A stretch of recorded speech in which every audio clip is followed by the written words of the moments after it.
Welcome, it's 2 o'clock UTC, and we are ready to start this webinar about airsport live tracking.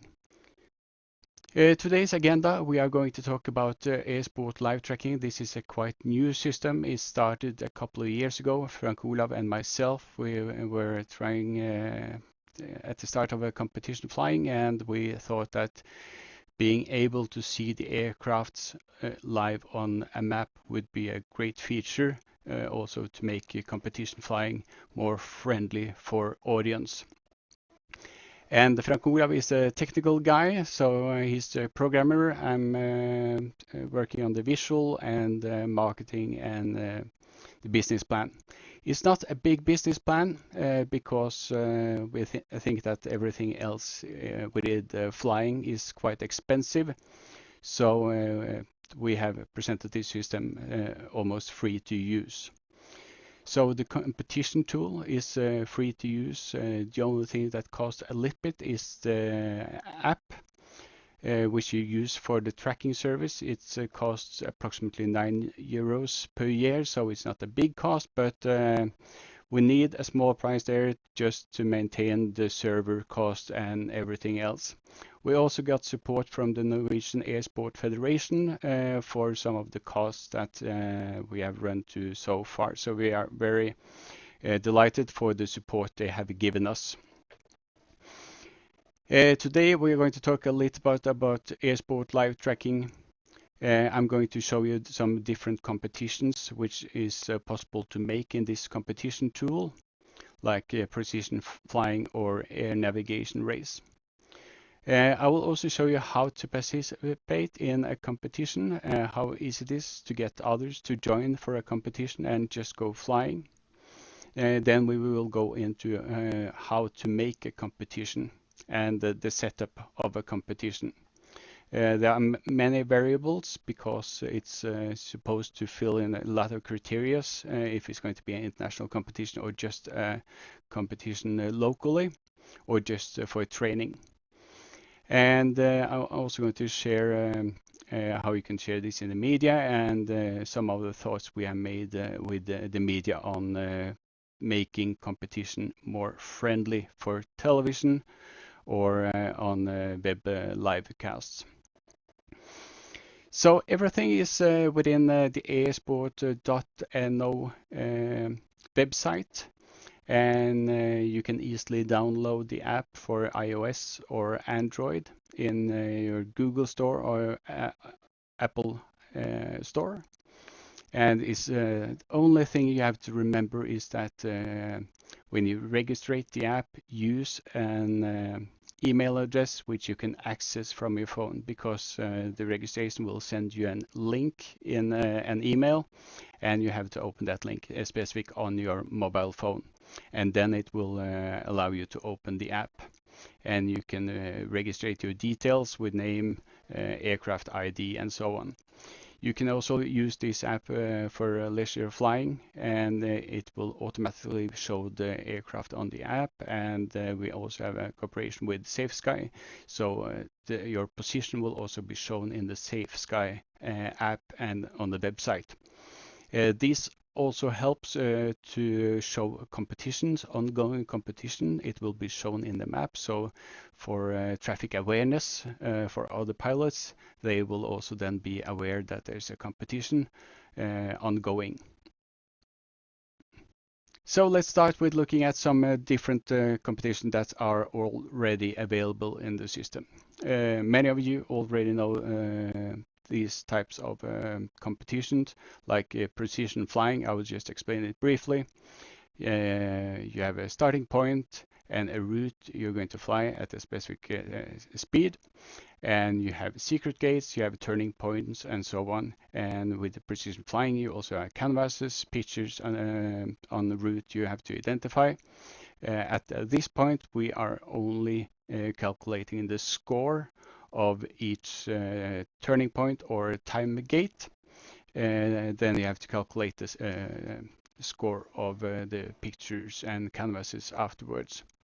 But the point here is to get an live updated route where you can see the aircraft live on the map and also get live scoring. I'm going to show you this briefly afterwards.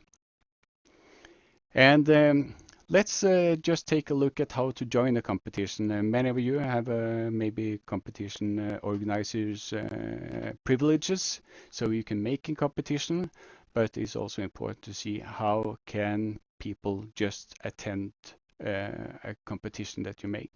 So this is an example which I made a different kind of route. So what you see on the map is one competition, and it includes here 4 different routes, tasks.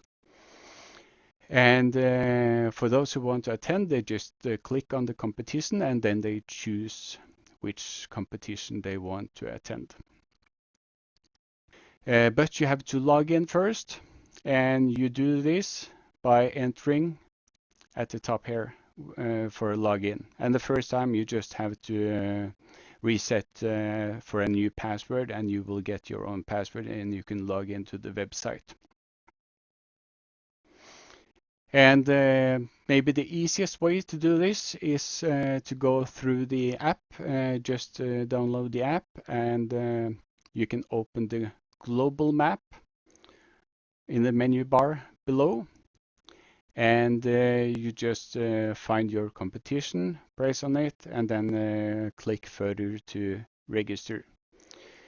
You can do this by the app because inside the app you're automatically logged in as your profile, and that means you will you can register it directly as your profile.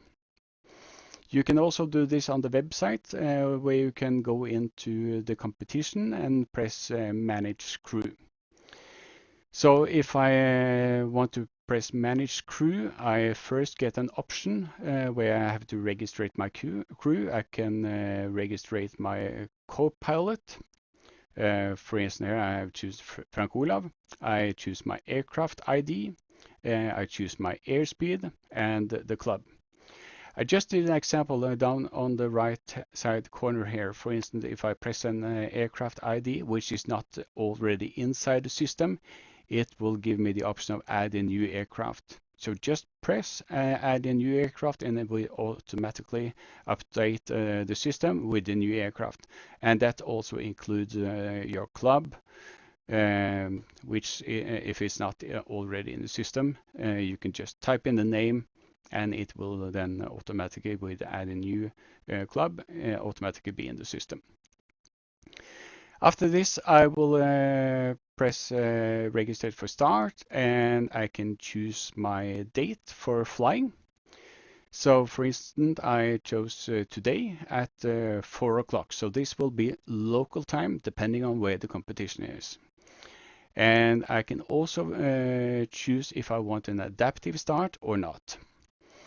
If I don't have an adaptive start, it will choose when I'm going to take off, and I have a time frame to get to the start point. So this will be the time frame of the start point of the competition. I have to take off and get to the starting point of the competition. With adaptive start, which is very great to use if you are at a big airport with a lot of traffic, if you don't know when you're able to take off, or if you're not quite sure when I'm going to be at the airport. So I want to have a little bit more of the time frame when I'm going to take off or be at the start gate. So if I choose adaptive start, it will automatically give me the option that in the time frame of plus minus 1 hour, I can be at the start gate, and it will then automatically start when I'm passing the starting point. So the only thing to remember there is when you use adaptive start, you have to try to pass the starting point at the precise minute.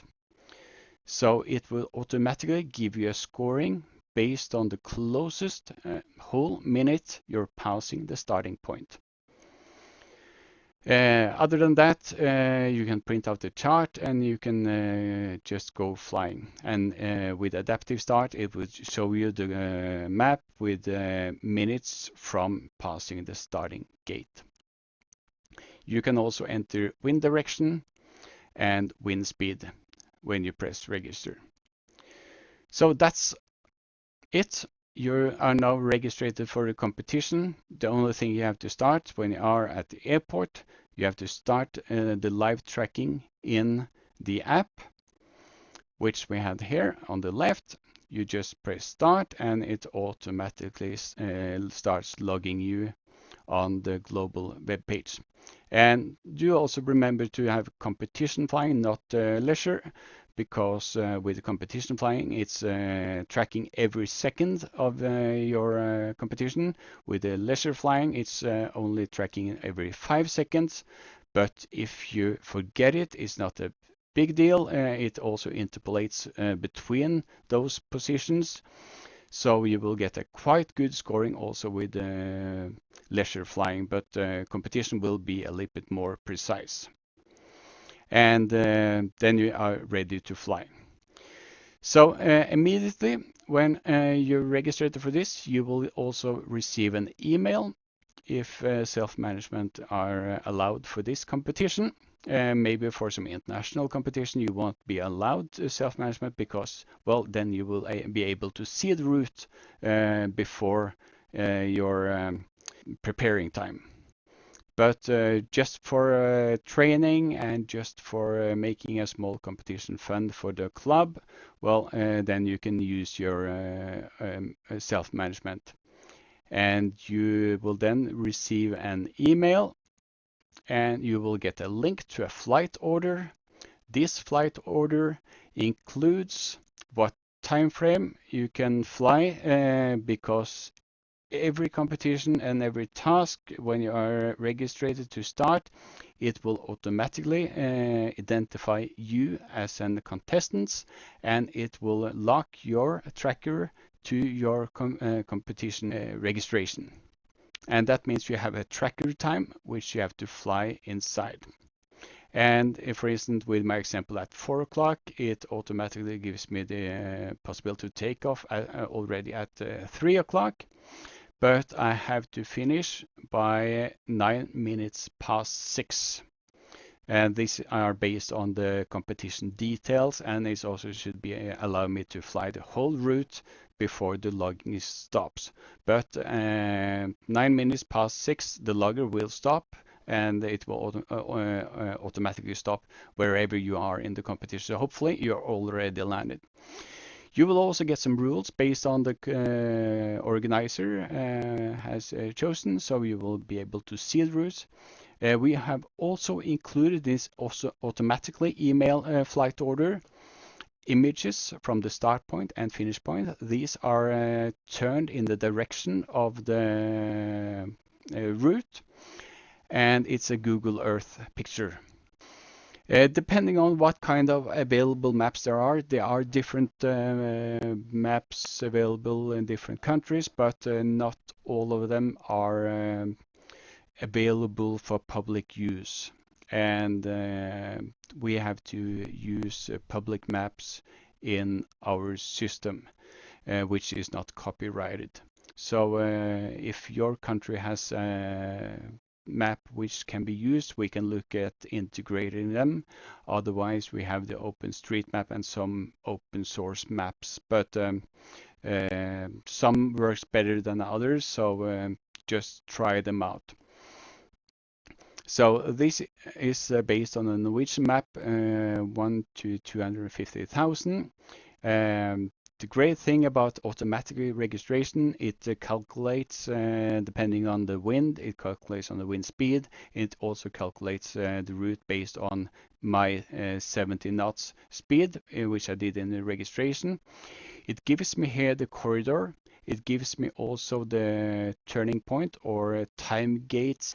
And I automatically then get which time I will be at that gate, and I'll also get minutes marks inside the route. So here you can see the minutes mark on this leg of the track. The red small typing here is also the compass headings, which I'm going to use. So it more or less gives me an all prepared map just for go flying. That's mostly what people want. They don't want to sit and do the manual map before they go flying. So you get this in a PDF and you just print it and then you can go flying. It's also, as you can see with the typing, it's automatically turned in the direction of your flight, so you can turn your map in the direction you're flying. And you can also see that it's also included the danger area, danger zone, or prohibited area. It also includes the yellow penalty areas here. And on the right hand side, you see the different turning points, which also then including Google Earth pictures, and it's turned in the direction of the route. So it's easily to familiarize with the turning points. And you see the circle, that's the precise timing gate. And it could be very helpful when flying. Please visit our YouTube channel. We have some film there from the Norwegian National Championship. We also have different tutorials on actually how to register for self-management and small videos to show how can the contestants actually register themselves and how can they use this. But this is how easy it is to register, and you get everything prepared, and now you can just go flying. So let's then jump in to see how to make a competition. With the organizer make a competition, we can easily set that up if you don't have it. If you have it, go on the icon here. Remember, first you have to log in. You can see some examples here. At the bottom of this page, you get a new contest. It's just press a new contest and you can type in the competition details. You choose name, which time zone this competition will be, start and finish of the competition. This will show in the global map based on which time frame the competition will be. You can also include position of the competition. If you choose the competition to be public, it will then be displayed in the map based on your latitude and longitude details. You choose which country. You can also choose a website. You can also make a header image, logo, and if you want the result to be ascending or descending, it depends on what kind of scoring system you use for this competition. And just submit. So let's go live and look at how to make a task inside a competition. So first of all, here on the website, I can log out or log in if I'm not logged in. Here I can also manage a crew to join the competition. If I press this icon in the middle, I get into my competition details. And here you can see my webinar test competition, which I made to show you earlier. And I can go into this. Here I can share my competition if I want it to be private. Unlisted, it will not be shown in the map, but I can send a link of the competition to all my friends. So if it's a training task, which I don't want to share with the rest of the world, I can make it unlisted and just share the link with whomever I want to. Or I can make it public, then it will be visible at the global map. Just press share. And for instance, now I can make it public, and you will actually find this in the middle of Norway, approximately. And you can actually see it live on the web. Team list, if there's any team, contest results. I can also go here, make a new navigation task, permission, if I want to share this competition with someone. And I want them to have access to make changes in the competition. I can, by adding their email, I can give them permission to work on this, and we can work on this together. I can also press update if I want to make changes to my competition. There are two ways to make a task. You can do it in Google Earth. And then import the Google Earth task inside or route inside of this competition tool task. but you can also make it in the route editor with routes. And I will only show you this way to do it, but if you want to do it in Google Earth and more familiar with the Google Earth, you can do so. We have an explanation guide on YouTube, a tutorial that shows how to make it and also how to import the route directly from Google Earth. But it's quite much easier to use this route editor. I can make a new route.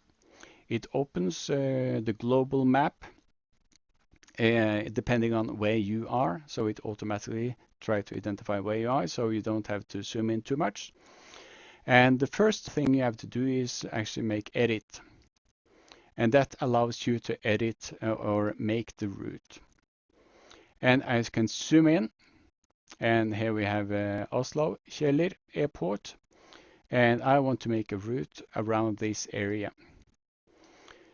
I have a polygon which I can make in the route or in the map. I can also make lines, and to make it even more precise, I can also choose the Google Earth map.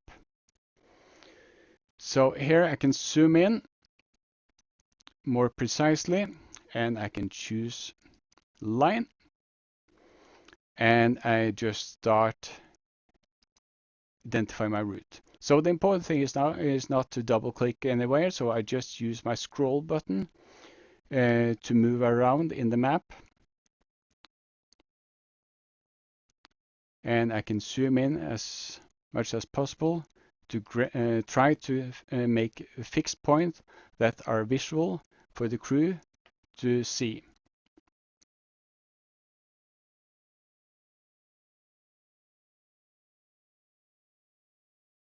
So I choose the last fixed point here.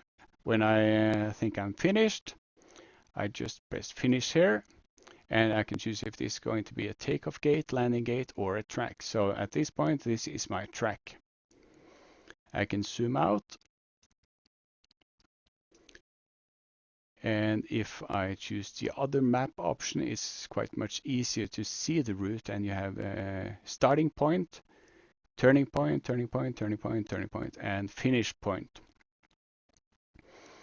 If I want to make some changes in my route, well, it's first of all, I can just take a position and replace it.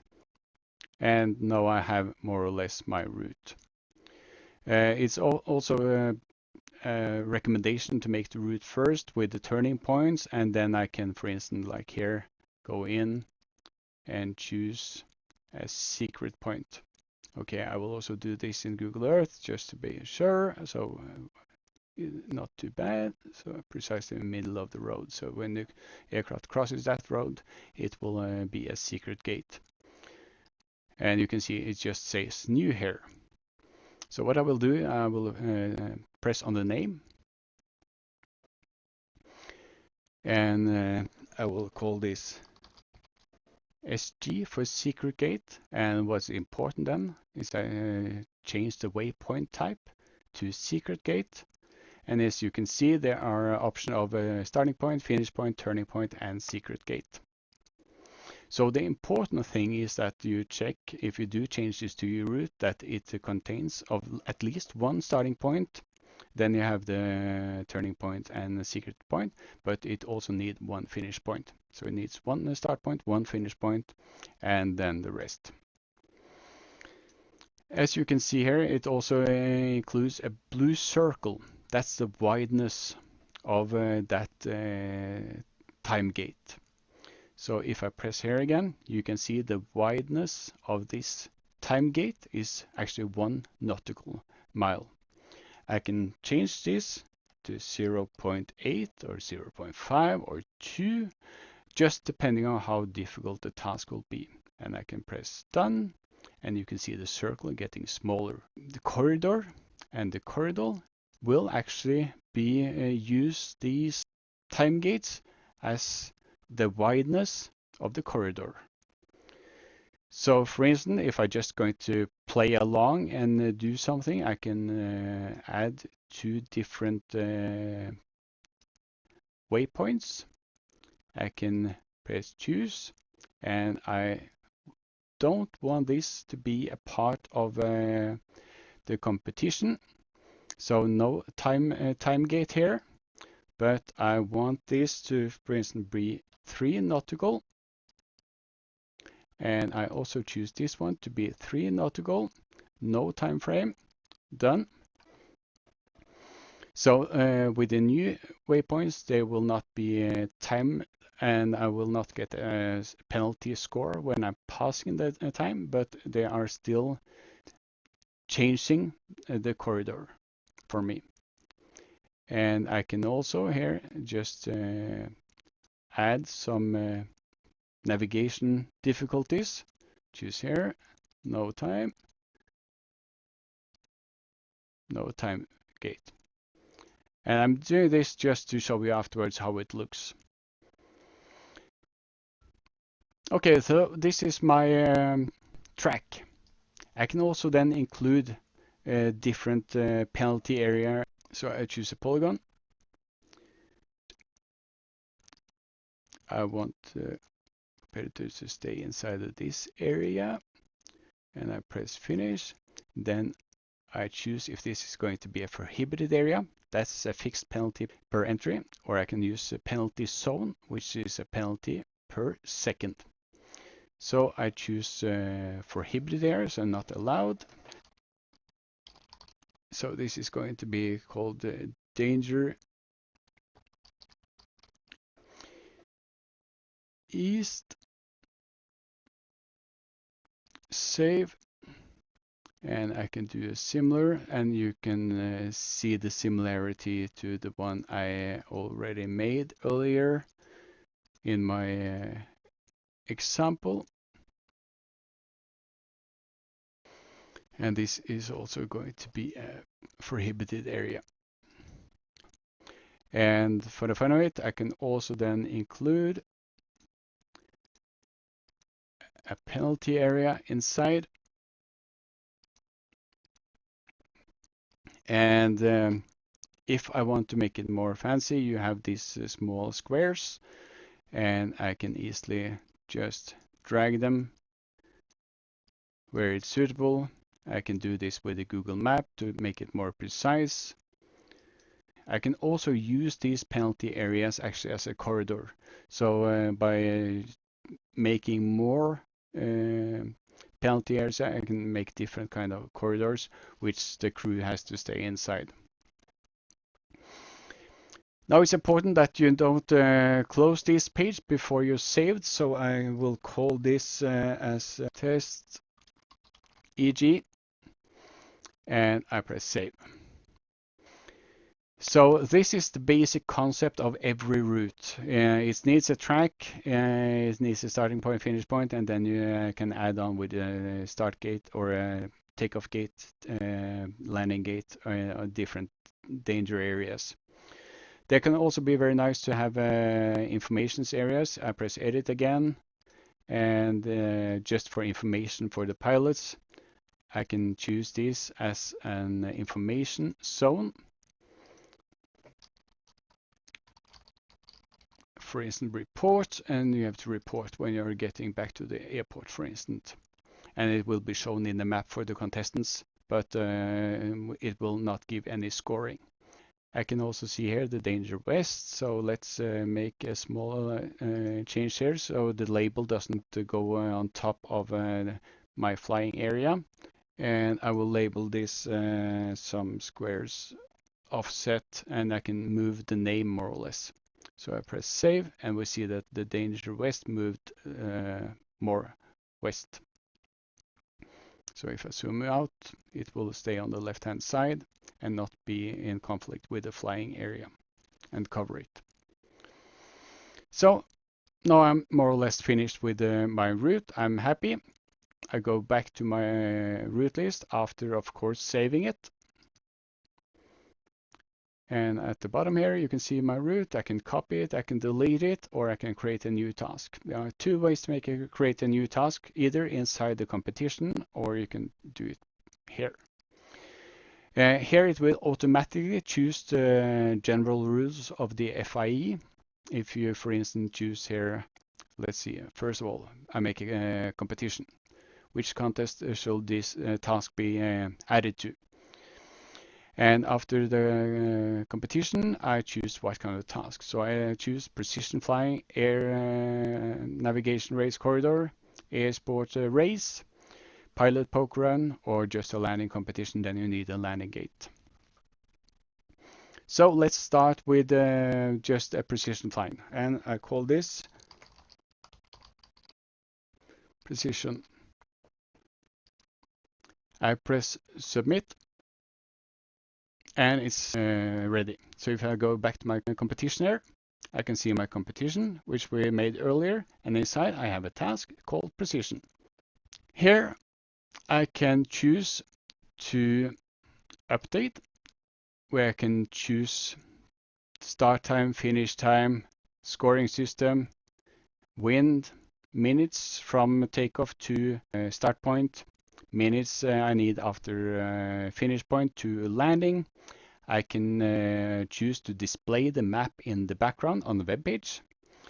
I can choose if I want to display secret gates. This is very useful if some competitors are actually able to see the map on the web page. Well, then you can hide at least the secret gates. I can also include a delay. So if, for instance, if this is a competition for the local club and people can go flying it whenever they like, if they want to go flying tomorrow or next week, they can go. But since I can't control if they're actually bringing their mobile phone, I can add a delay, and that means the aircraft on the web page, on the global page, will be delayed by the number of minutes you choose here. And for instance, if it's 5 minutes, you will see your own aircraft, but with a 5 minutes delay, and it's very difficult then to use the global map to help you with navigation. You also choose the default map you want to use for this competition. You can also choose the wideness of the lines used in the map. This is the printing map, the PDF you get, how easily it should be to see the lines. And when you update this, you just press submit. So that was update of the competition. I can also update the scoring parameters.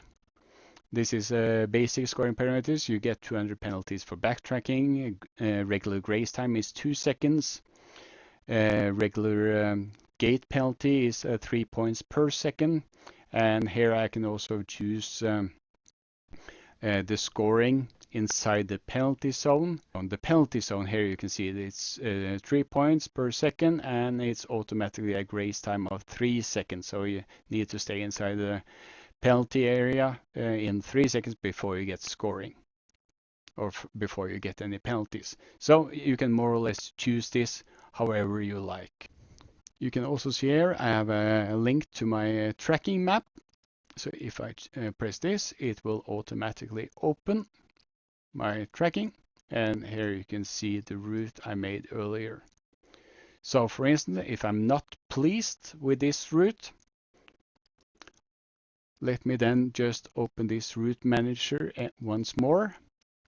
I will go to my route, and as long as there's no contestants inside the task. So as you can see here, there are no contestants inside my competition task.